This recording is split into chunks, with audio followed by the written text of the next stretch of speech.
बिस्मिल्लाहिर्रहमानिर्रहीम।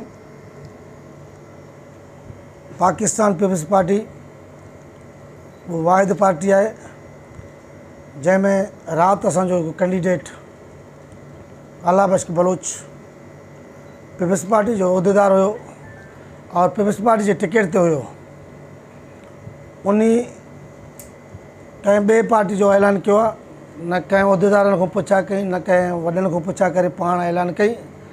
इन जो वजूद इहो रहियो आहे, वॾो इलेक्शन हुजे या नंढो इलेक्शन हुजे, इहो सोचींदो आहे, इहो शख़्स सोचींदो आहे कि बाबा मां हाणे कहिड़े दरवाज़े ॾे वञा, किथां पैसा वठां, छा कयां छा न कयां।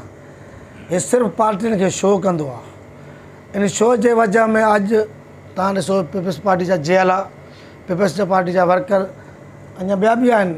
इहे असांजो थोरो तकड़ में सिस्टम थी वियो आहे और अॼु जेला पाण आया पंधु करे, पार्टी जा उहदेदार पंधु करे आया।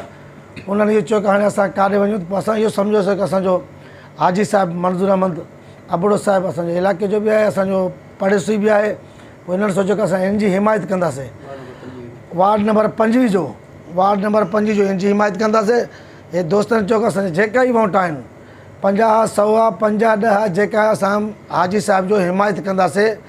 छो जो उन हरदम पंहिंजे बिरादरी खे खपायो आहे, पंहिंजे वोटरनि खे खपायो आहे, पंहिंजे माने पाड़े वारनि खे खपायो आहे, पूरे वार्ड खे खपायो आहे।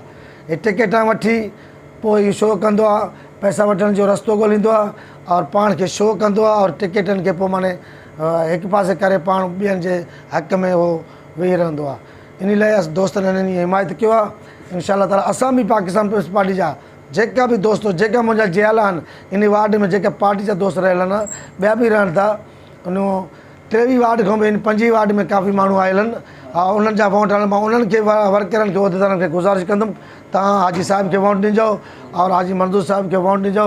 शुक्रिया और महिरबानी।